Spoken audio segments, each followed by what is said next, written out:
Donc on arrive dans le Kitsur, le passage He.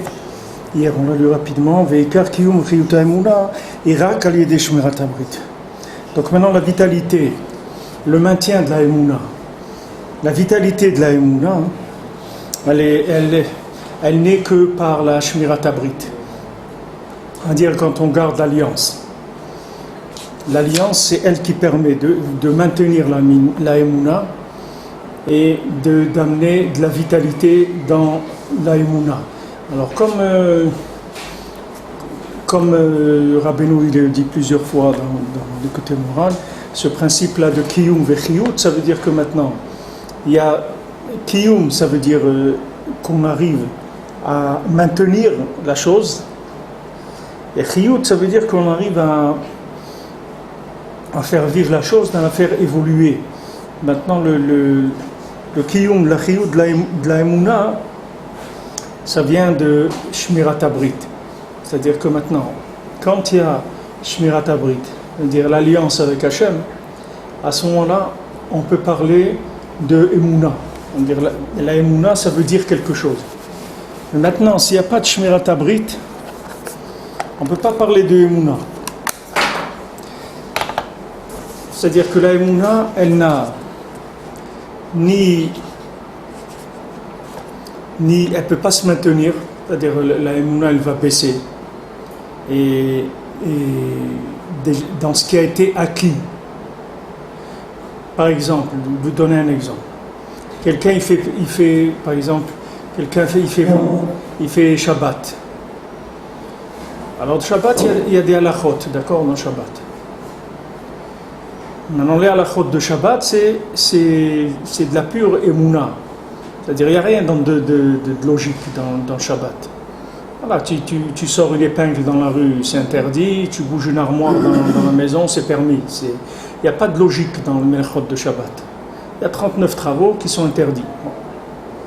Maintenant, comment quelqu'un il met kayem Shabbat? Comment quelqu'un il fait le kiyum de Shabbat? C'est avec la emuna. C'est-à-dire que maintenant, il est ma'amin b'Hashem, il est ma'amin b'Torah. Ça lui donne envie d'apprendre la halacha et d'être mekayem, ce qu'il a appris. Maintenant, cette émouna-là, qui lui fait être mekayem kiyum Torah, qui est le kiyum de la halacha, cette émouna, elle vient de shmirat habrit.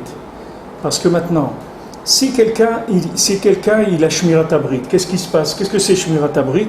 Shmirat habrit, c'est un lien. C'est le lien entre l'homme et le créateur. D'accord? C'est le lien entre le fournisseur et le consommateur. C'est-à-dire on ne tient pas compte de distributeurs, des astres. On ne tient pas compte du système astral. Ça, c'est l'alliance. Béni, Othi. Béni ou Ben Israël. Il y a des choses qui sont entre Hachem et l'homme Israël. Il n'y a pas les astres. C'est des rapports privilégiés qui appartiennent qui sont que entre Hachem et l'homme Israël.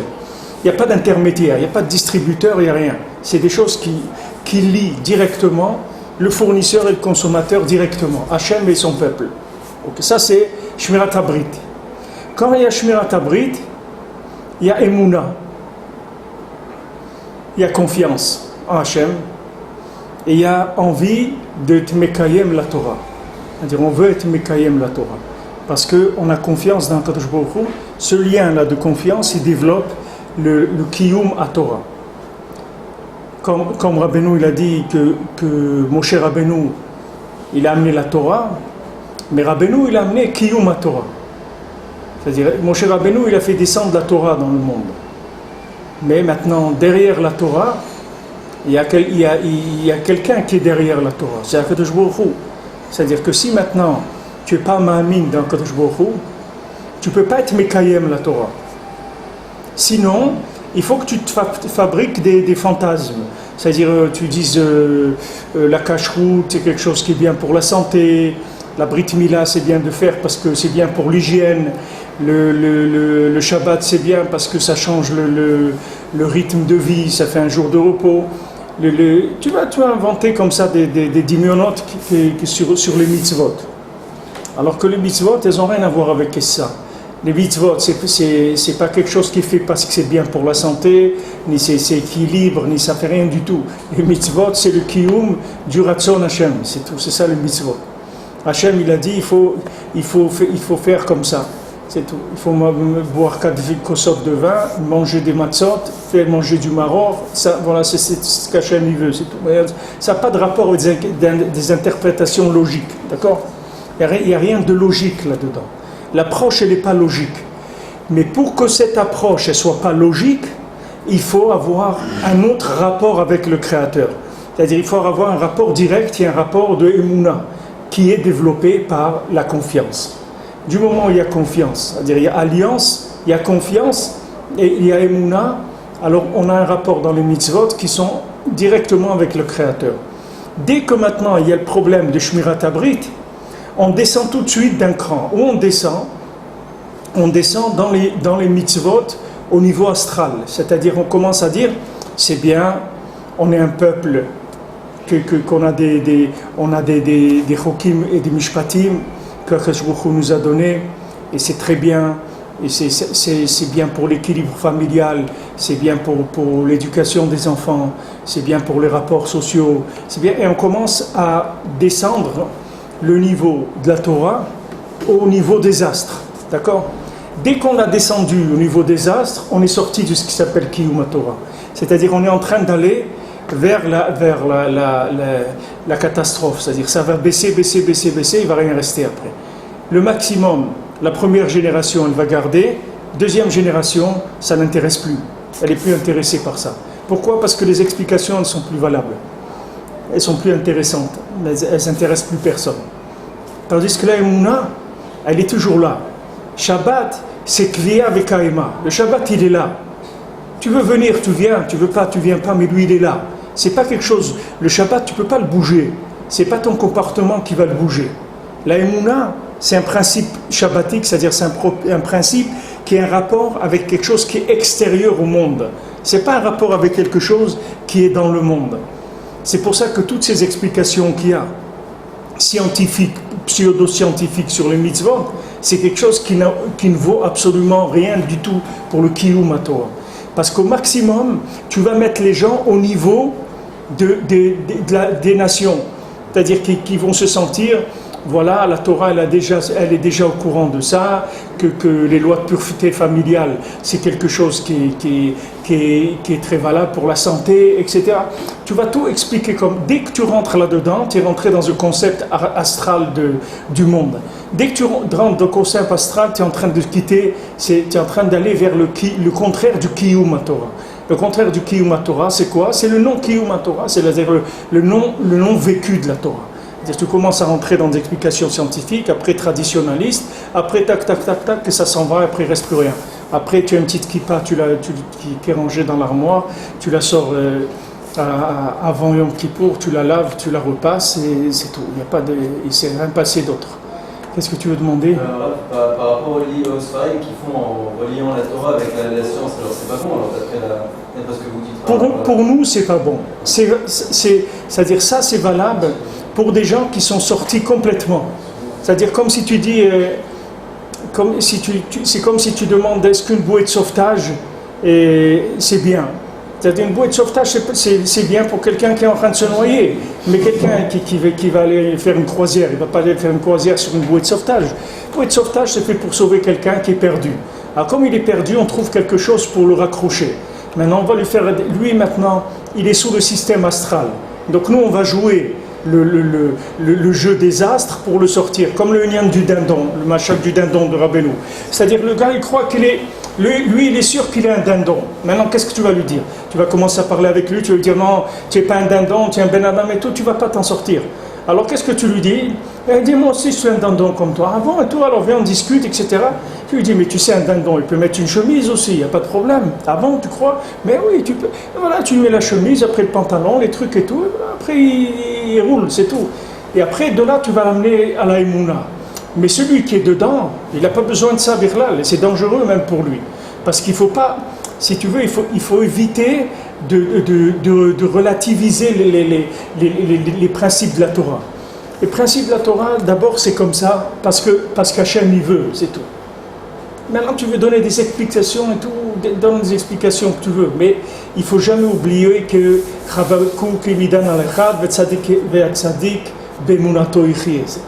le tzaddik, il vit sur une chose, la Emouna. C'est-à-dire que maintenant, le rapport de confiance avec Hachem, c'est ça ce qui s'appelle Kiyum HaTorah. Donc avant de rentrer dans l'étude de la Torah proprement dite, il faut d'abord, comme il dit Mesilat Yesharim, dans l'Akdama, il te dit, il faut que tu saches quel est Chovato Be'olamo. Qu'est-ce que tu es venu faire ici? C'est-à-dire, première chose, qu'est-ce qui se passe? Mettons les éléments en place. Alors lui, il t'explique dans l'Akdama, il te dit, regarde, il y a un corps et il y a une âme. Maintenant, cette âme, elle n'aime pas ce monde. L'âme, elle n'aime pas le monde du tout. Ce monde-là, elle n'aime pas. Elle vient d'un monde de merveilles et de plaisirs extraordinaires. Elle n'a rien à faire ici. Ce monde, pour elle, c'est une poubelle. Elle n'aime pas. D'accord?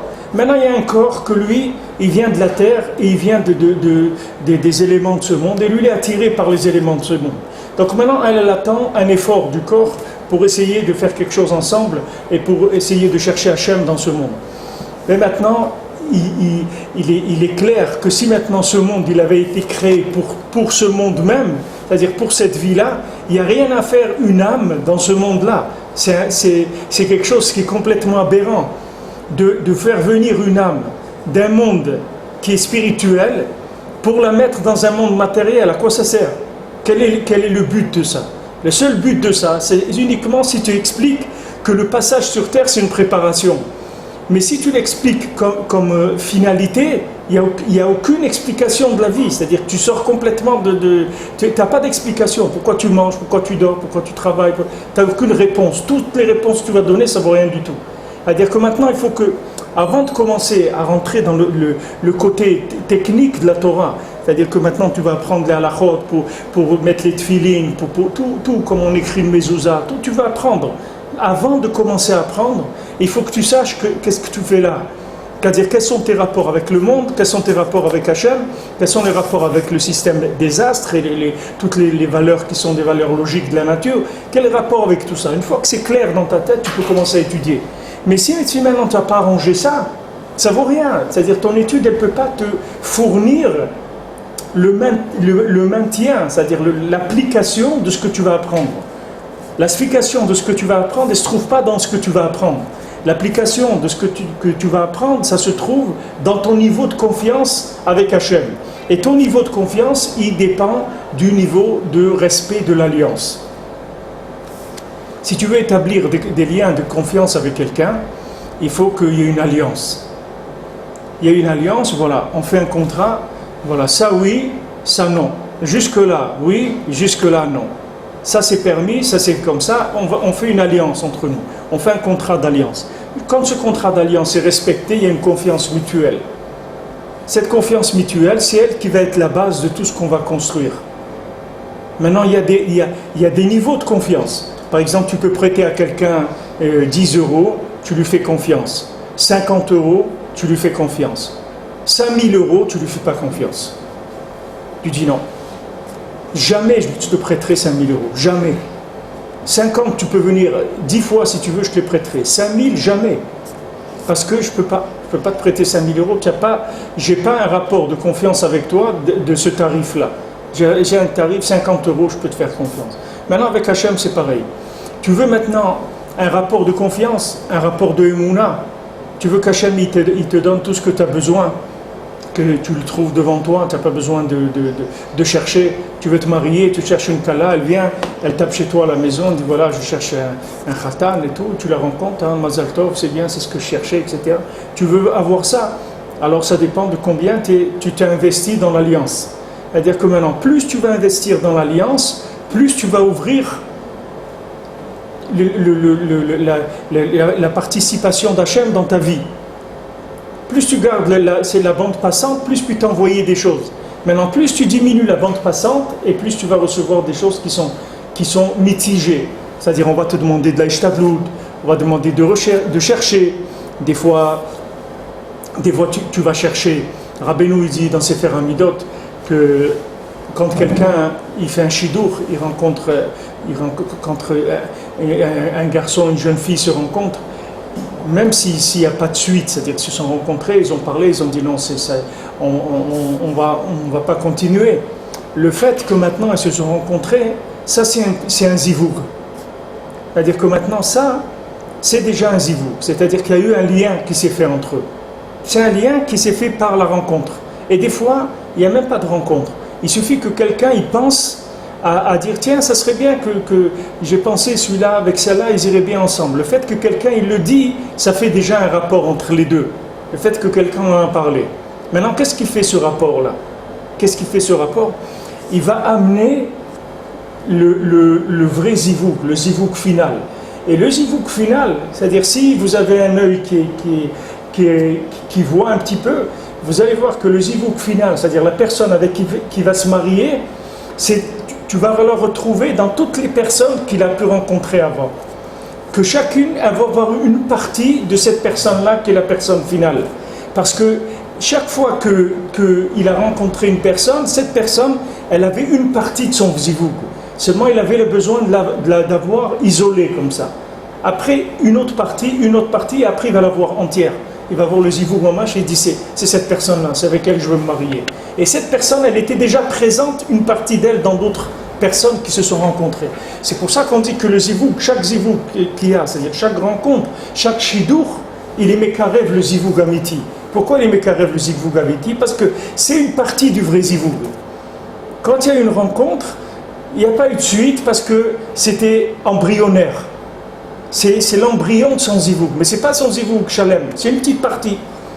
Mais maintenant il a repéré, il a vu une petite partie, encore une petite partie, et après le puzzle il s'assemble dans une personne, et il dit voilà, c'est cette personne-là.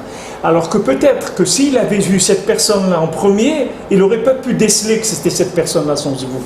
Parce qu'il n'aurait pas, lui il l'a fait par approche, c'est-à-dire il a commencé à voir une partie, cette partie il l'a bien vue parce que c'était qu'une partie. Donc il a bien vu. Après il a vu une autre partie. Après encore une autre partie. Et après il voit la personne qui a toutes ces parties-là. Donc il voit que c'est cette personne-là qui le... Alors maintenant, ça dépend de quoi? Ça dépend de la émouna. Plus la personne elle a de la émouna, plus il va rencontrer le puzzle complet. Il n'a pas besoin de trouver des morceaux à chaque fois. Plus la émouna elle est grande, plus Hachem il lui envoie directement. Parce qu'il va avoir l'œil de repérer directement ce qui lui convient. Tandis que celui qui a moins d'émouna, on est obligé de lui faire par petits morceaux. Alors on lui envoie un petit morceau, il voit. Alors un petit morceau, il voit. Comme quelqu'un, il commence la vie professionnelle, alors il dit bon, maintenant j'ai monté une affaire, il faut que je travaille beaucoup, etc. Alors qu'il va commencer, il va travailler 10 heures par jour. Après, il va se dire, au bout de quelques temps, il va dire non, c'est beaucoup, 10 heures, travailler 8 heures, ça suffit. Après, il va commencer à étudier un petit peu, etc. Il dit bon, moi, j'ai envie d'étudier un peu le matin, tout, je vais étudier 7 heures. Jusqu'à qu'il va arriver à travailler 4-5 heures par jour, et ça y est, il a trouvé sa vitesse de croisière. Mais ces 4-5 heures par jour, il ne pouvait pas commencer avec ça. Il ne pouvait pas. Parce que le niveau de rapport de confiance qu'il avait avec Hachem, ça ne lui permettait pas de concevoir qu'on peut avoir Parnassa avec 4-5 heures par jour. Pour qu'il arrive à ça, il est passé par des étapes. Il a commencé d'abord à s'y mettre complètement dans le système astral et il a travaillé avec une émouna, mais une émouna très faible. Mais il a émouna quand même. C'est-à-dire il ne vole pas, il ne ment pas, il ne triche pas, il ne travaille pas Shabbat, etc. Il a une émouna, mais elle est faible. Donc maintenant il va la développer.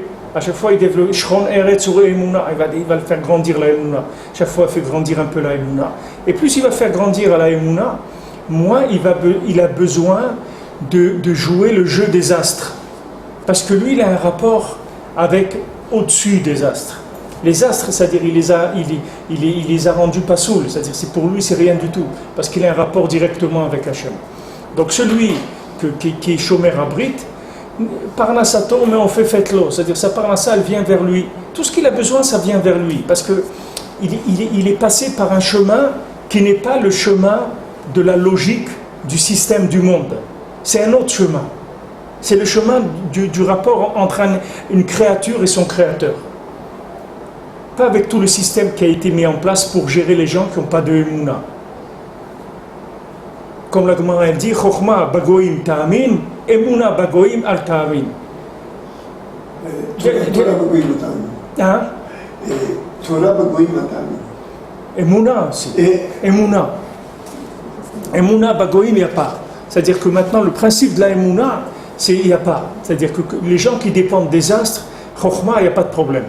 C'est-à-dire ils vont te faire des systèmes, des systèmes, comment ça marche le business et comment développer le business, la psychologie de la vente, tout ce que tu veux. Il y a des systèmes, des gens qui sont arrivés à de la Géonout, comment ça marche tout le système astral par rapport à la Parnassa, par rapport au Shalom Bayit, même par rapport à tout ce que tu veux. La santé, tout ce que tu veux. Mais la Emouna, non. Parce que la Emouna, ça commence après tout ça. Donc maintenant, la Emouna, ça s'appelle Kiyum à Torah. C'est-à-dire, c'est ça qui donne le Kiyum à Torah. Quand Rabbeinu il a dit, moi je suis venu amener Kiyum à Torah, ça veut dire que je suis venu t'amener l'ingrédient qui va te permettre d'appliquer ce que tu vas savoir. C'est ça qui m'intéresse. C'est que maintenant, quand tu vas apprendre quelque chose, tu vas avoir la force de l'application. Parce qu'il y a un lien de confiance qui va te lier avec Akadosh Baruch Hu. C'est pour ça que Rabbeinu, il a parlé de la Emouna, il a beaucoup insisté sur la Emouna, il a dit à Rabbi Nathan que quand il écrit sur la Emouna, il faut qu'il écrive beaucoup, parce que c'est très important. Et Rabbeinu, il a amené Tikkun Abrit, qui est Tikkun Klali, Tikkun Abrit. Pourquoi? Parce que c'est lié, Tikkun Abrit et Emouna, c'est lié. Et ça, c'est la base du judaïsme. Une fois que maintenant, tu as fait ça, tu as tout. Pourquoi maintenant ils veulent s'opposer à faire la Brit Mila? Et ça y est, ça a commencé. Ils ont dit que là, déjà, il y a un hôpital juif en Allemagne qui faisait la Brit Mila, il a arrêté de faire. Il a dit tant que la loi n'est pas claire, on ne fait plus pour l'instant. C'est-à-dire on ne fait plus de Brit Mila. Tu sais combien des juifs en France qui n'ont pas fait la Brit Mila? Moi, je connais des enfants qui font la Bar Mitzvah, ils n'ont pas fait la Brit Mila. Ils font la Bar Mitzvah, mais ils n'ont jamais fait la Brit Mila. Parce que... Pourquoi? Parce qu'ils peuvent te laisser faire des écoles juives, il n'y a pas de problème. Tu dis école juive, voilà. Maintenant, en Australie, ils ont donné, je ne sais pas, 40 millions de dollars pour la sécurité des écoles juives. 13 écoles juives, pour la sécurité, ils ont donné un budget de 40 millions de dollars.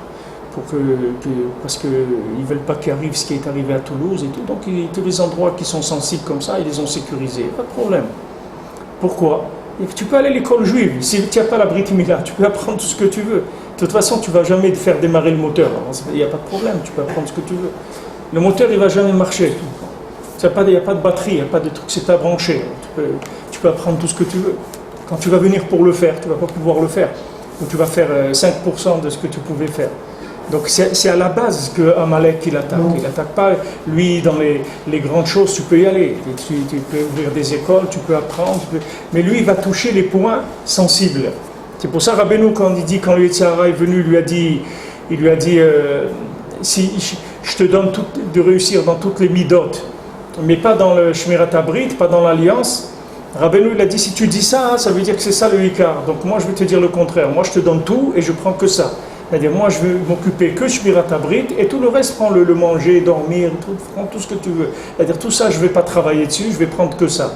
Mais Rabbeinu, il savait qu'en prenant ça, les mains, tu prends tout. Parce que dès que tu arranges Tikkun Abrit, tu arranges le rapport avec Hachem, la confiance avec Hachem, tout s'illumine. C'est-à-dire, toute ta vie, elle s'illumine. Tous les domaines, ils s'illuminent. Tout devient clair. Mais si tu n'arranges pas ça, tout est sombre, même si tu connais beaucoup la Torah. Mais tu connais une Torah qui a été complètement voilée par les astres. Ce n'est pas une Torah qui est révélée. C'est une Torah qui est complètement voilée par le système astral et le système de logique. C'est pour ça que tu verras que quelqu'un, il peut être même un grand Talmid Chacham, mais quand tu vas passer dans des choses pratiques de la vie, tu vas voir qu'il va avoir des difficultés. Il va avoir des difficultés, même des fois dans l'honnêteté ou des choses comme ça. Pourquoi? Parce que c'est une Torah qui est passée par un voile des astres. Ce n'est pas une Torah qui a un rapport avec Hachem. D'abord, il faut arranger le rapport avec Hachem. D'abord, il faut que le rapport avec Hachem soit clair, soit sincère, il soit honnête. Une fois que ce rapport avec Hachem il est clair, sincère, honnête, maintenant passons au contrat. Qu'est-ce qu'on fait? Quand tu te maries, tu commences d'abord par faire une ketouba. Tu te lis avec ta femme avec une ketouba. C'est-à-dire il y a un contrat qui se fait entre les deux. Ce contrat-là, c'est un contrat d'amour, un contrat de confiance entre les deux. Voilà, je m'engage à t'aimer, à m'occuper de toi, de t'habiller, à te donner à manger ce que tu as besoin, etc. Voilà, de t'honorer, etc. Voilà, je m'engage à ça, il y a un contrat. Maintenant, ce contrat-là, c'est la base de la confiance qui va s'établir dans le couple. Une fois que cette confiance elle est établie, après on peut aller sur tout. Mais si cette confiance elle n'est pas établie, on peut aller sur rien, parce qu'il n'y a rien qui va marcher. C'est pour ça qu'un mari qui n'amène pas la parnassa, il ne peut pas dire à sa femme, alors on va rien faire du tout. Parce que maintenant le contrat de base, tu ne le respectes pas. Qu'est-ce que tu veux que tu me parles de quoi? La shmirat habrit qui est entre nous, tu as signé un papier que tu dois amener parnassa, pourquoi tu n'amènes pas la parnassa? Si maintenant tu ne fais pas ça, c'est pas la peine d'aller plus loin, ou tu veux qu'on aille plus loin. Tu vas commencer à me parler de la Torah et des choses, mais ça, tu ne le fais pas déjà. Arrange ça, amène la parnassa à la maison, respecte-moi, honore-moi, amène-moi des habits, amène-moi ce que j'ai besoin pour vivre. Après, on passe à un autre niveau, si tu veux. Mais maintenant, déjà, arrange ça. Tant que tu n'as pas arrangé ça, de quoi on va parler? Hachem, il te dit la même chose. Viens, garde l'alliance, ce contrat qui nous lie. Sois honnête avec ce contrat. Et après, on va avancer, on va aller plus loin. C'est pour ça que ça s'appelle Kiyum Vechiyut Haemuna. C'est-à-dire que maintenant, la Emuna, elle va avoir maintenant un Kiyum et elle va se maintenir et elle va avoir une vitalité. La vitalité, c'est toujours le lien de vitalité. C'est quand vous voyez Kiyum et Chiyut. Le mot kiyum, c'est les pieds, c'est-à-dire c'est la chose, c'est l'édification, c'est poser la chose. C'est la chose, elle se maintient, elle est présente, elle est là. Et quand vous voyez chiyut, c'est mise à jour. Chiyut, c'est upgrade, ça veut dire que la chose, elle est en mouvement. Il y a une dynamique dans la chose. Tu peux avoir une chose qui marche, mais elle n'est pas en dynamique. Tu peux avoir un magasin qui marche bien, mais il n'est pas en dynamique. C'est-à-dire il va marcher le temps où c'est à la mode. Quand la mode, elle va passer, le magasin, il va tomber. Maintenant, dans la Torah, c'est pareil. Tu peux avoir de la émouna, mais cette émouna-là, c'est la émouna de quelqu'un d'il y a 50 ans. Elle est très bien, mais elle est très bien pour il y a 50 ans. Aujourd'hui, la émouna, elle doit être remaniée dans son approche. Parce que les épreuves, ce n'est pas les mêmes qu'il y avait il y a 50 ans. Il y a 50 ans, il y avait les Yanim d'après la Shoah, les trucs, les gens ils essayaient de se reprendre, des trucs et tout. Il y avait des épreuves qui n'existent plus aujourd'hui. Par exemple, voilà, nous on nous a donné des noms goy. C'est-à-dire, nos parents, ils ne voulaient pas nous donner, ils nous appelaient le nom juif à la Brit Mila et tout, mais après dans les papiers, ils écrivaient des noms goy, parce qu'ils avaient peur on va rechercher les juifs, etc. Alors ils donnaient des prénoms goy. Alors celui qui s'appelait Yitzhak, alors il écrivait Jacques dans les papiers, etc. Tu voyais des prénoms comme ça, et André, c'était un Roger, c'était ça, des prénoms goy qui marqueraient dans les papiers, tu voyais pas mais maintenant ça n'existe plus aujourd'hui. Ça n'existe plus.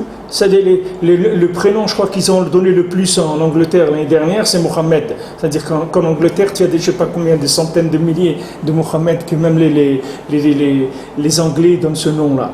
Alors maintenant, ça veut dire que cette chose-là, aujourd'hui, il n'y a plus ça. Il n'y a plus une épreuve avec ça.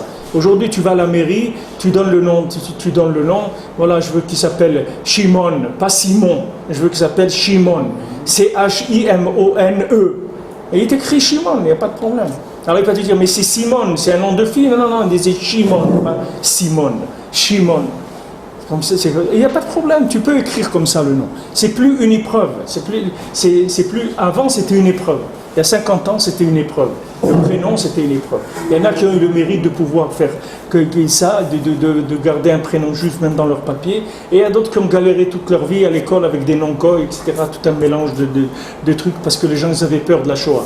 Ça, c'est un exemple que je vous donne pour savoir qu'il faut une actualisation de la Emouna parce que les épreuves, ce n'est pas les mêmes. Donc maintenant, ça s'appelle Chiyut. Kiyum, ça s'appelle que la chose, elle est là, elle est présente, elle se maintient. Mais maintenant, une fois qu'elle s'est maintenue, il faut service après-vente. Il y a l'achat de la chose, l'acquisition de la chose de base, et il y a le service après-vente pour l'entretien. Donc l'entretien s'appelle Chiyut. Kiyum, c'est la base. Après, Chiyut, c'est l'entretien. Ça, c'est un klal. Toujours quand vous verrez ça, que ces deux mots-là, c'est ces deux étapes-là. Et elles sont indispensables, parce que Quand il n'y a plus de triout, ça veut dire il va mourir la chose. C'est-à-dire qu'il n'y aura plus de kiyum. Sans triout, il n'y aura plus de kiyum. C'est-à-dire que le kiyum, il va disparaître, puisque si tu mets plus d'essence dans le réservoir, la voiture elle va s'arrêter. Pour l'instant, elle roule parce qu'il y a de l'essence dedans. Mais sache que si l'essence, elle s'en va. Chaque mètre que tu fais, tu perds de l'essence. Donc tu as besoin de remettre de l'essence sans arrêt. La Emouna, comme elle était il y a 50 ans, ou il y a 20 ans, c'est plus la même aujourd'hui. C'est pas la même approche qu'il faut avoir de la Emouna. C'est autre chose. Il faut que tu apprennes aujourd'hui comment on est ma'amine. Qu'est-ce que ça veut dire un ma'amine aujourd'hui? Quel est le rapport qu'il a avec l'argent, avec l'informatique, avec les trucs, avec tout. Tout ça, ça s'apprend, ça se met à jour. Ça s'appelle chiyut. Ça vient que de Shmirat Abrit. Al-Ken osim la tzadikim al Shabbat Kodesh. C'est pour ça qu'on va voyager chez les tzadikim pour Shabbat Kodesh. C'est-à-dire pourquoi on va le Shabbat chez les tzadikim? C'est pour ce inyan-là qu'on vient de parler de la Emouna qui est Shmirat Abrit. Qui ikar kedushat tzadikim amitiyim yi Shmirat Abrit b'shlemut b'kol haprinot. Parce que maintenant, qu'est-ce qui s'appelle la sainteté des tzadikim véritables? C'est garder l'alliance de façon parfaite dans toutes les prinotes, c'est-à-dire sur tous les angles. La Shmirat Abrit, elle a des centaines de facettes, elle a des centaines de niveaux et de facettes. Maintenant, les tzadikim amitiyim, les véritables tzadikim, eux, ils sont shomer abrit dans tous les aspects de l'alliance. Tout ce qui peut s'appeler alliance, à tous les niveaux, dans toutes les prinotes. C'est pas que l'alliance que pour quelqu'un, garder l'alliance, ça veut dire qu'il ne va pas se marier avec quelqu'un qui n'est pas juif. Pour lui, il a gardé l'alliance. Un autre, garder l'alliance, ça veut dire qu'il ne va pas regarder des choses qui sont pas propres et qui donnent des mauvaises pensées. Lui, ça veut dire ça, garder l'alliance. Et il y a des niveaux comme ça d'alliance qui sont ad ensof. C'est-à-dire qu'il n'y a pas de limite dedans. Maintenant, le tzaddik amiti, il s'appelle tzaddik amiti parce qu'il a shmirat abrit dans toutes les prinotes. C'est-à-dire sur tous les aspects que tu peux avoir, que ce soit dans la marshava, dans le dibour, dans le maasé, dans tous les angles qu'il peut y avoir de l'alliance avec Hachem. Il a réussi ses examens, dans tous les domaines. Donc maintenant, le tzaddik, il est lié en permanence dans tout ce qu'il fait. Il n'y a pas, le tzaddik, il ne se prend pas des vacances. Il n'y a pas pousse, je m'arrête un moment. Je vais manger un petit gueuleton et je reviens. Il n'y a pas un d'avoir casé. Le tzaddik, il ne s'arrête jamais. Il n'y a pas des choses qui sortent du rapport avec Hachem. Comme dans les couples, tu vas voir des gens, par exemple, un mari que s'il fait quelque chose, il va quelque part et tout, il dit à sa femme, il dit, regarde, je dois aller là, et cet après-midi, je vais aller là. Il sent le besoin de lui communiquer ce qu'il est en train de faire. Même si ça ne change rien, mais il a besoin de lui communiquer parce qu'il a besoin que tout le temps, elle soit informée et lui aussi informée de ce qui se passe parce qu'ils se sentent liés. Et il y a des gens, non, ils parlent le matin et c'est tout. Après, ils rentrent le soir. Comment ça va? C'est bien passé aujourd'hui, shalom, shalom. Il n'y a pas eu toute la journée, chacun il a fait ce qu'il a fait. Il n'y a pas eu de rapport. Maintenant, Kadosh Baruch Hu, tu peux avoir des rapports avec lui, c'est à toi de les établir. Tu peux avoir un rapport avec Hachem dans la synagogue. C'est bien, tu viens le matin, tu fais parmi les premiers, tu fais bien ta tfila et tout. Après, quand tu mets le sac de talit et tfilin dans le casier, Hachem aussi, tu le mets là-bas avec le sac de talit et tfilin dans le casier, tu dis « Shalom, on se retrouve ce soir, je reviens à la synagogue. En attendant, j'ai des courses à faire, shalom, je m'en vais. » Alors maintenant, tout à partir de la prière du matin jusqu'à Mincha, tu le fais en dehors du rapport avec Hachem. Ça s'appelle qu'il n'y a pas d'alliance pendant tout ce temps-là. C'est-à-dire que tu n'es pas lié avec Hachem pendant tout ce temps-là. L'alliance des tzadikim, Bekol Aprinot, ça veut dire que le tzadik, il n'a jamais un endroit obscur dans sa vie dans lequel tu peux l'attraper, que cette chose-là, elle n'est pas liée à Hachem maintenant. Comme le frère de Rabbeinu, Rabbi Yechiel, il est venu passer Shabbat chez Rabbeinu, et il a vu que Rabbeinu, il parlait tout le Shabbat, il parlait avec ses élèves du prix du blé, de la vente du blé, etc. Alors il était très étonné, parce que le frère de Rabbeinu aussi, c'était un tzaddik, alors après Shabbat, alors il a dit à Rabbeinu, j'ai pas compris ces discussions de Chol, de Shabbat, du commerce, et le blé, la vente, et les marchés, et les trucs. Alors Rabbeinu lui a dit, est-ce que tu te rappelles de tout ce que j'ai dit? Elle a dit, non, pas tout, mais je vous rappelle que vous avez parlé de ça. Alors Rabbeinu lui a dit, moi je vais te dire tout ce que j'ai dit. Alors il a pris tout ce qu'il a dit et lui a montré qu'il n'y avait pas une parole qu'il a dit que ce n'était pas des secrets de la Torah. Chaque mot qu'il a dit, c'était des secrets de la Torah. Et il dit qu'après, son frère, il a été tellement ému par ça que je ne sais pas combien de jours il ne pouvait pas manger, il ne pouvait pas dormir. Il n'arrivait plus, il est resté complètement transformé par cette discussion qu'il a avec le Rebbe, quand il a vu que Béhémet de Rabbeinu, il ne sortait jamais un mot qui n'était pas une kavana de Torah dans ce qu'il disait. Ça n'existait pas chez lui, Sichat Roulin. C'est-à-dire ce que le monde appelle Sichot Roulin, ça n'existait pas chez Rabbeinu. Rabbeinu jamais parlait de Chol. Même quand il parlait d'Ivrei Chol, ce n'est pas d'Ivrei Chol. Et ça n'existait pas chez lui, Sichot Roulin. C'est pour ça qu'il a fait la bracha à Rabbi Aaron Derov. Il a dit, je te fais une bracha parce que je t'aime bien et tout, que tu vas comprendre une Sichat Roulin à moi, et 1000 ans ou 10 000 ans après la résurrection des morts. Tu comprendras une de paroles profanes que j'ai dit, que tu crois qu'elle était profane, son explication, tu la comprendras 10 000 ans après la résurrection des morts. Pour que vous imaginez qu'est-ce que c'est Rabbeinu quand il parlait, on ne parle pas maintenant de la Torah, mais quand il parlait stam de Sichot Roulin, que tu crois qu'il parle du blé ou qu'est-ce qui se passe là, il n'y a pas un mot que dedans, ça incluait pas des mondes et des mondes. Ça n'a rien à voir avec un être humain ragil. Un tzaddik, il est arrivé à des choses qui sont très très grandes. Alors maintenant, le tzaddik, lui, il est shomer abrit bekol aprinot. C'est-à-dire, il n'y a pas une zone qui n'est pas connectée dans sa vie. Il n'y a pas une chose qui n'est pas connectée. Son manger, il est connecté. Sa respiration, il est connecté. Ses yeux, ils sont connectés. Ses oreilles sont connectées. Ses mains sont connectées. Son sommeil, il est connecté. Son argent, il n'y a pas quelque chose que tu vas trouver là-bas que tu n'as pas Hachem là-bas. Ça n'existe pas.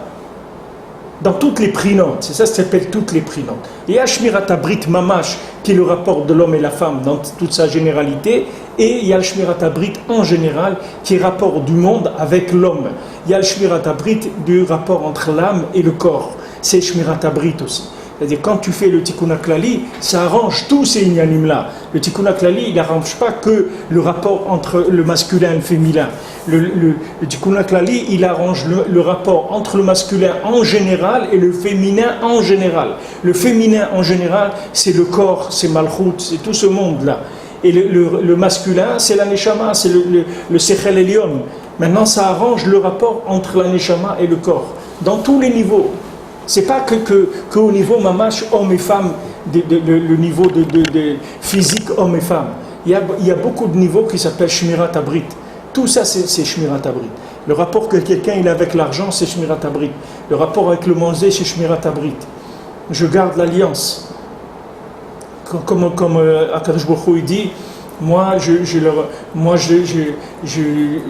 je les arrange au Bnei Israël, je fais des choses pour eux qui vont au-delà de la justice, parce qu'eux aussi, ils sont médagdek quand ils mangent entre Kazaït et Kabetza, c'est-à-dire eux ils sont médagdek dans les shiurim et tout, alors moi aussi je vais avec eux au-delà de ce que je dois faire. Pourquoi? Parce que Kadosh Baruch Hu il dit, regarde, eux ils font attention, ils sont dans l'alliance, même quand ils mangent du pain, ils font attention à la quantité du pain qu'ils vont manger. Donc tu vois que chaque chose pour eux, ils se sentent concernés par le Ratson Hashem. Ils se sentent concernés, c'est-à-dire que chaque chose qu'ils font, ils vérifient tout de suite le rapport avec Hashem dans cette chose-là. Est-ce que j'ai bu assez pour faire bracha charona? Est-ce que j'ai mangé assez pour faire ça? Est-ce que je dois manger comme ça? J'ai oublié, je ne sais pas si j'ai fait la bracha ou pas. Des fois ça arrive, quelqu'un, il boit un verre d'eau, il commence à boire, après il ne sait plus s'il a fait la bracha ou pas. Alors qu'est-ce qu'il fait? Qu'est-ce qu'il doit faire? Il continue à boire ou il ne continue pas à boire? Il refait la bracha, mais s'il a fait, alors il continue à boire.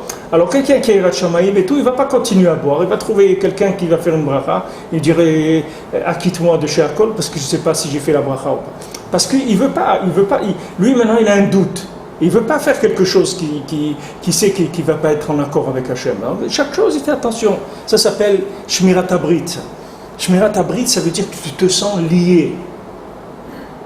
Comme les rétroviseurs. Comment tu conduis? Quelqu'un qui ne conduit pas avec des rétroviseurs. Ça veut dire qu'il croit qu'il est tout seul dans l'Olam, il roule, c'est tout. Mais un juif, il conduit avec des rétroviseurs. Parce que chaque chose qu'il fait, il regarde où il est par rapport à ce qu'il est en train de faire. C'est le Ratson Hashem que tu fais ça. Une fois, il y avait un opposant à Breslev, il avait rencontré Rav Yitzhak Shalom à la gare à Kiev. Il a dit, je vous connais, vous, les Breslevers. Vous, les Breslevers, je vous connais. Il lui dit, et toi, tu te connais, toi? Ah, nous, tu nous connais, d'accord, mais toi, tu te connais, toi? Tu sais qui tu es, toi? Qu'est-ce que ça veut dire, je vous connais? Tu te connais, tu sais qui tu es? Tu conduis avec des rétroviseurs, tu sais où tu vas, Bichlal? Tu sais qu'est-ce que tu es en train de faire? De quoi tu parles? Alors le tzaddik, lui, il n'y a pas chez lui aucune trace, si tu veux, d'action, de pensée, de quoi que ce soit qui n'est pas lié avec Hachem. Ça n'existe pas. Depuis le moment où il est né jusqu'au moment où il quitte ce monde, il n'y a aucun moment où il lâche où il lâche et se prend des vacances. Il n'y a pas de vacances dans le rapport avec Hachem.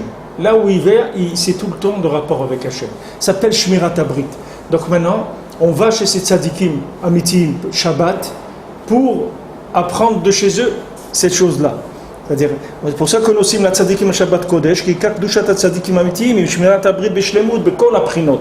על כן עושים אליהם על שבת כדי לקבל מהם קדושת שבת שהיא האמונה. Donc maintenant on sait que tu vas prendre la קדושת שבת. Tu vas aller voir quelqu'un qui a une maquette de la קדושת שבת. Tu vas aller voir quelqu'un qui a un Shabbat, qui a un playback de Shabbat. Ou tu veux voir quelqu'un qui fait le Shabbat. Est-ce que tu veux voir quelqu'un qui vit le Shabbat ou tu veux voir quelqu'un qui fait un playback sur ce que ça doit être le Shabbat? Il y a des gens, ils font le Shabbat, ils mangent la daf, ils font tout, ils vont à la synagogue et tout, mais c'est du playback. Pourquoi c'est du playback? Parce qu'il n'a pas Shmirat Abrit. Comme il n'a pas Shmirat Abrit, il n'y a pas d'Emouna, donc il n'y a pas un Shabbat. C'est-à-dire son Shabbat, c'est pas un Shabbat qui brille, c'est un Shabbat qui est une mimique du Shabbat, mais c'est pas le vrai Shabbat. Le vrai Shabbat, il faut que tu ailles chez l'homme qui vit connecté avec Hachem sans arrêt. Et à ce moment-là, tu vas voir qu'est-ce que c'est Shabbat. À ce moment-là, tu vas vivre le Shabbat. Alors je dis, c'est pour ça qu'on voyage.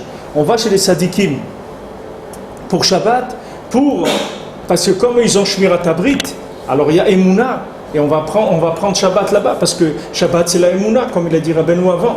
Shabbat c'est la Emouna, puisque le Shabbat c'est au-delà du système astral. Donc tu as besoin d'avoir Emouna pour rentrer là-dedans. Pour dépasser tout le système des astres, il faut de la Emouna. Et la Emouna, il faut Shmirat Abrit. Maintenant, comment tu vas faire, toi? Tu n'as pas Shmirat Abrit, Beshlemut, Bekol Aprinot. Même si tu as Shmirat Abrit, Issour Ve'eter, que c'est déjà une madriga. Mais ça s'appelle, comme on a vu, ça s'appelle Britata, ça s'appelle pas Britillaha. Si tu as Britata, maximum, tu es Shomer la Halacha, c'est déjà un niveau. Mais sache que même si tu es Shomer la Halacha, tu n'es que dans Britata, tu n'es que dans l'alliance inférieure.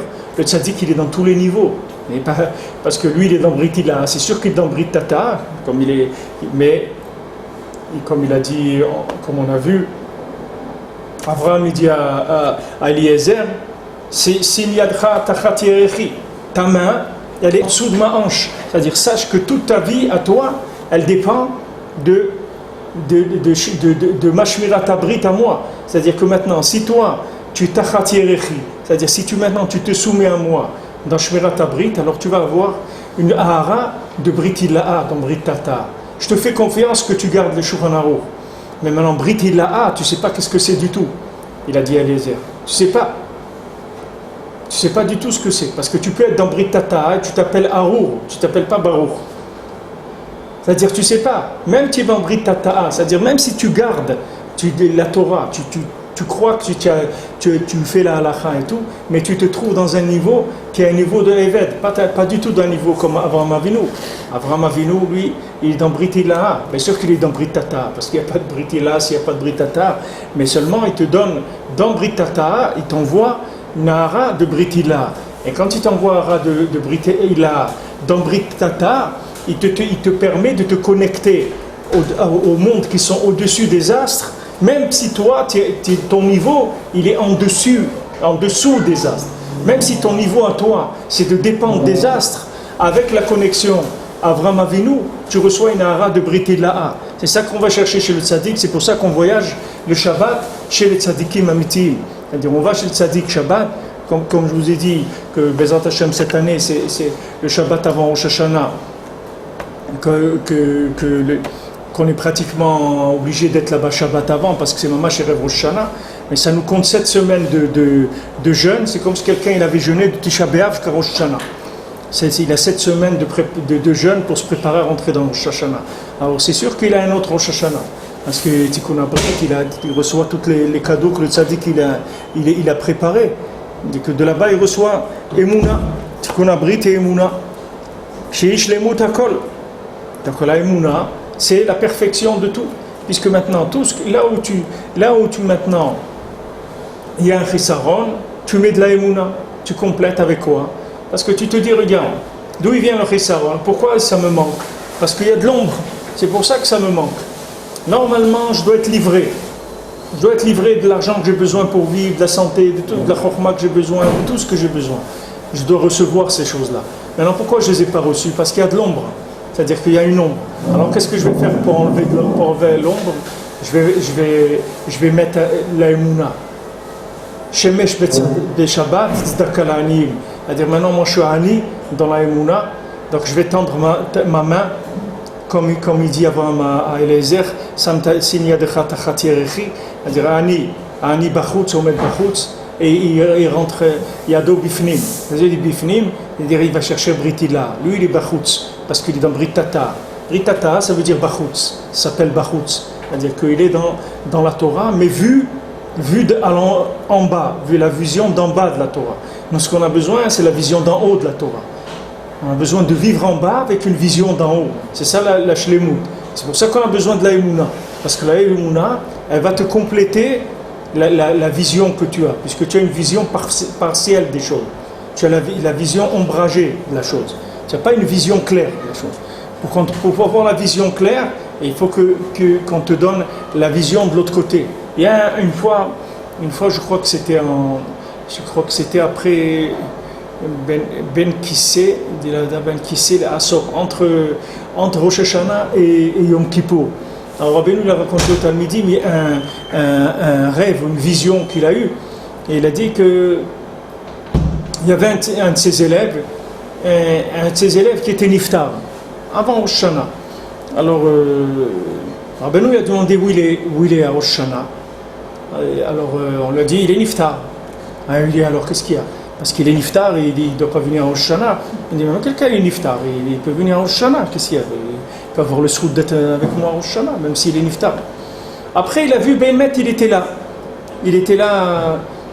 à Rosh Hashanah, cet homme-là. Alors Rabbeinu il a vu que cet homme-là il était tombé un peu de la Emouna. Alors Rabbeinu lui a dit qu'est-ce que tu as? Il lui a dit tu as plus confiance en moi, tu as plus la Emouna en moi. Alors va chez d'autres tzadikim en qui tu as de la Emouna. Alors Rabbeinu lui a dit des tzadikim de la génération. Il a dit non, je suis très loin de celui-là. Il dit un autre, peut-être celui-là. Alors il lui a dit si tu n'as pas, alors reste avec moi, c'est tout. Si tu n'as pas, reste ici. Il dit de vous ne savez pas comment je suis loin. Alors il dit qu'il est monté jusqu'au soleil. Il a vu comme ça, monter, et il dit voilà, là, vous voyez voir comment je suis loin. Et après il est venu en dessous Rabbeinu, en dessous les pieds de Rabbeinu. Maintenant tout ce chalom-là, vous pouvez le voir dans cette Torah. C'est-à-dire tu peux l'expliquer tout le chalom avec cette Torah. Parce que dans cette Torah, il y a tout ce lien-là. D'abord, Hadom Raglai, c'est-à-dire qu'il dit là-bas que quand maintenant, à Chatzot, la nuit, le soleil se trouve en dessous de tes pieds. C'est-à-dire que quand tu es là où tu es, le soleil il est de l'autre côté, en dessous de tes pieds. On a vu, Samti Oivecha Hadom le Raglecha. Il dit que maintenant, tes ennemis ils vont être sous tes pieds. Ça veut dire que maintenant ils ne vont plus te faire de l'ombre. Tu vas les dominer. Ils ne vont plus être une ombre. Alors lui, il était tombé de la Emouna. Maintenant, Rabbeinu, il était Mechazek Oto pour qu'il reprenne la Emouna. Parce que quand il est tombé de la Emouna, il a commencé à rentrer dans l'ombre. Dans l'ombre, c'est-à-dire une vision ombragée des choses. Tu vois, il y a des gens, ils viennent à Ouman, à Rosh Hashanah, 1 an, 2 ans, 3 ans, 4 ans, 5 ans. Après, tu dis, bon, cette année, je sais pas si je vais pouvoir aller ou pas. Mais comment tu peux dire quelque chose comme ça? Je ne sais pas si je vais pouvoir aller ou pas. Où tu l'as placé, Ouman Rosh Hashanah, dans ta vie? Rabbeinu l'a dit, tout moyen, c'est rien que Rosh Hashanah. Alors qu'est-ce que tu fais? Qu'est-ce que tu fais de Rosh Hashanah? Rabbeinu dit, tout mon Inyan, c'est que Rosh Hashanah. Alors qu'est-ce que tu fais avec ça? Comment tu gères ça? C'est-à-dire, quelle place tu vois qu'il y a un problème d'Emouna? Parce que tu l'as mis dans quelque chose où il rentre de l'ombre. Quelle ombre? Ah, je sais pas, parce que c'est allé, ma femme, peut-être elle va coucher avant, elle va être fatiguée, ou elle doit coucher juste après, elle va être fatiguée, ou peut-être elle risque d'accoucher pendant. Mais tout ça, c'est des raisonnements d'ombre. C'est pas ça la Torah, la Emouna. La Emouna, c'est que Rabbeinu l'a dit, il faut venir chez moi au Shana, c'est tout. Ça, c'est le dibour. Et que chez moi, tout le lien, c'est rien que Rosh Hashanah. Donc il faut venir, c'est tout. Il n'y a pas besoin de dire peut-être si, ou peut-être ça, ou peut-être pas. Qu'est-ce que tu rentres peut-être dedans? Peut-être, ça veut dire que tu as mis de l'ombre. Il n'y a pas d'ombre, il faut aller à Rosh Hashanah. Maintenant, voilà les éléments que tu as devant toi, tu vas les gérer, c'est tout. Mais il faut que tu saches que c'est là-bas que tu vas. Ça doit être clair. Qu'il n'y a pas de. Comme Rabbeinu l'a dit, alors parce qu'il est mort, il ne va pas venir à Rosh Hashanah. Même s'il est mort, il doit venir à Rosh Hashanah. Parce qu'il y a même quelqu'un qui est mort, s'il a été zoché toute sa vie d'aller à Rosh Hashanah et de chercher le tzaddik tout le temps. Même quand il est dans sa tombe, il vient à Rosh Hashanah. Il dit, moi j'ai envie d'aller chez le Rebbe pour Rosh Hashanah. Pourquoi chez le Rebbe à Rosh Hashanah? Il n'y a pas rien que des corps, il y a des âmes aussi qui sont là. Il y a des milliers d'âmes qui sont là, à part les corps. À part les âmes qui sont dans des corps. Il y a des âmes qui n'ont pas de corps et qui sont là. Des âmes de gens qui ont quitté ce monde et qui participent au Rosh Hashanah de Rabbeinu. Il n'y a pas de problème avec ça. Mais seulement tout ça, ça dépend de la Emouna. Maintenant, ce degré de Emouna, d'engagement, il est combien il y a eu le lien de confiance qui s'est établi? Combien il y a eu de confiance? Combien la confiance s'est établie avec Shmirat Habrit? Il y a des fois où la confiance dans le tzaddik, elle est totale sur chaque parole que le tzaddik il a dit. Il y a des fois où les gens, c'est mitigé. Ils prennent un petit peu de ça, ils mettent un petit peu de philosophie, un petit peu de littérature, un petit peu des paroles de quelqu'un, d'un autre, de ci, de ça, et avec tout ça, ils font... Mais ça, c'est très ombragé comme Torah. C'est pas de la Torah qui est claire. Si tu veux avoir quelque chose de clair, il faut prendre une chose et aller jusqu'au bout, et faire tout ce qu'il y a à faire, et là, tu vas voir clairement ce qu'il y a. Parce que tu vas avoir une hara du soleil, tu vas sortir de l'ombre. Maintenant, quand tu commences à mélanger, ça y est, tu rentres dans des choses avec de l'ombre. Alors il dit ici, c'est pour ça qu'on voyage le Shabbat, on va chez le tzadikim amitim pour Shabbat Kodesh. Parce que quand tu vas chez le tzadik pour Shabbat, tu vas chercher la Emouna. C'est ça que tu vas chercher. Et lui, c'est un distributeur d'Emouna. Pourquoi? Parce que lui, la Shmirat Habrit, Bishlemut, dans toutes les prilantes. Tout ça maintenant, toute cette interprétation qu'il y a ici, c'est pas écrit dans la Torah. Toute cette façon-là de parler, elle n'est pas dans la Torah. Et vous verrez quand celui qui fera la tfila, vous verrez que si vous ferez la tfila, celui qui faudra dire la tfila sur cette Torah, tu verras que ça commence avec Shabbat. La tfila de la Torah, la Medalef, elle commence avec une tfila sur Shabbat Kodesh. Parce que Behemet, le Ikar, c'est Shabbat. Mais maintenant, Shabbat, tu as un problème. Parce que Shabbat, il s'appelle Emouna. Donc maintenant, quand tu veux garder Shabbat, Shmirat Shabbat, il faut Shmirat Habrit. Comme quelqu'un, il a dit, Rabbeinu, il a vu quelqu'un, il parlait de la matzah shmura. Alors Rabbeinu dit, qu'est-ce que c'est matzah shmura? C'est matzah avec Shmirat Habrit, c'est ça matzah shmura. Qu'est-ce que c'est matzah shmura? Je crois que matzah shmura, ça veut dire que tu as nettoyé le four pendant 3 jours et que tu as regardé s'il n'y a pas un insecte qui vole avec un brin de rametz au-dessus de la matzah. C'est pas ça chez la matzah shmura. Ce matzah shmura, ça veut dire de la matzah avec la Emouna. Maintenant, comment ça s'appelait? Comment ça s'appelle? Ça s'appelle le pain de la Emouna, la matzah. Oui, c'est le pain de la Emouna, comme on dit dans le Soudat de Shabbat, on dit des Memnuta, Soudata des Memnuta, c'est la Souda de la Emouna. C'est-à-dire, la matzah, c'est le pain de la Emouna. Mais comment tu vas avoir un pain de la Emouna? Il faut Shmirat Habrit. Donc Shmirat Habrit, c'est la clé d'accès à tous les niveaux de Emouna qui peuvent exister.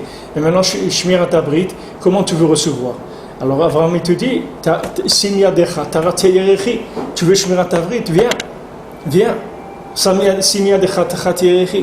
Viens chez moi et sache que tu es toujours Tachat Yerechi, c'est-à-dire mets-toi toujours dépendant de mon niveau de Brit Ilaha, et à ce moment-là tu recevras Hara de Brit Ilaha dans Brit Tata, et ça te donnera accès à des choses que tu ne peux même pas imaginer qu'elles existent là où tu te trouves.